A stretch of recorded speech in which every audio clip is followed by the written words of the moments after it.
let's just say, people, welcome to History of Options. I know I hadn't done one in a while.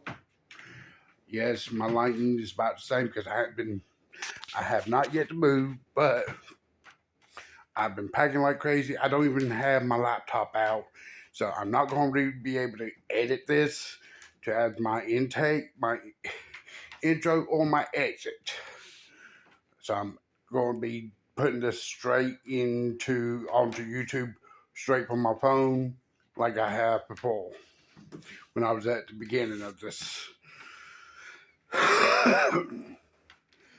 But I'm going to talk about the C series, like the C63, the C45, 55, and all that. Those were the AMGs of of them. They had the compressors as well, which was the supercharged versions.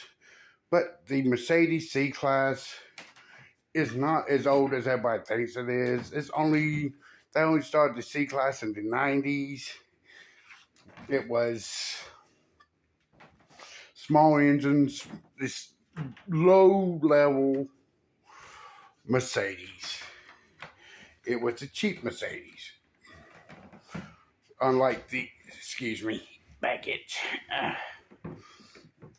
I was sitting here, was debating. I'm also was looking up for one of my regular viewers and someone who actually communicates with me on here on YouTube.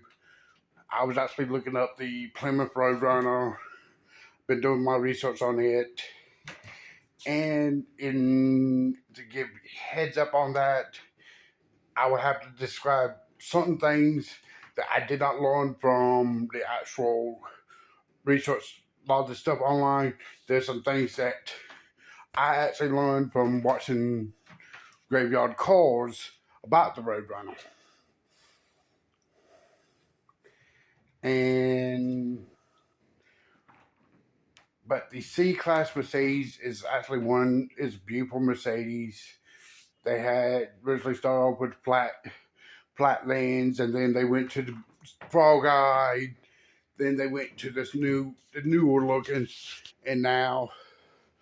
But most of your C Class Mercedes were either 4 cylinders or 6 cylinder, because C Class never got a V8 unless it was like the AMGs.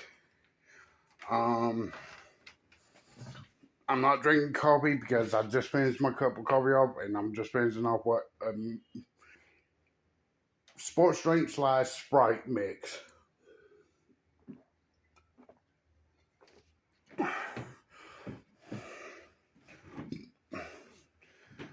But the C Class Mercedes, it is. I'm going to go into greater detail in a little while once I get moved. But C Class Mercedes, low level trim to the higher end trim of it, the AMGs, it's going to be all there. And I'm going to do, of course, like you see, I have the Roadrunner information up behind me just because I was looking at something, thinking about something about the Roadrunners. I'm also wanting to do, once I get into the new place, I'll pour out my book and do a complete history on the Mustang. All the way up to the new Dark Horse and the GTD one that they are putting out as of this year. I'm also trying to get some sponsorships. I might actually throw out some things from one company that I know about that sent product to the house by mistake, but I knew about them before they made this mistake. And I might show that product off, and then I might email it to them. I'm trying to do a lot. I'm trying to get everything handled, but y'all stick with me. You'll see I'm going to be back to full flow once everything's settled down and I ain't got so much going on uphill. And I'm going to try to talk to I've joined a couple of groups on Facebook to help me get pictures for classic muscles. I'm going to try to find some JDM groups. I'm going to try to find, I've got truck groups I'm with. I'm even going to talk about, yes, it's kind of weird, kind of dark, but yet it's a good thing to talk about the gothic side of the car stuff, which is hearses, which I will explain a lot about because actually I'm one of those ones who wanted a horse as his personal vehicle.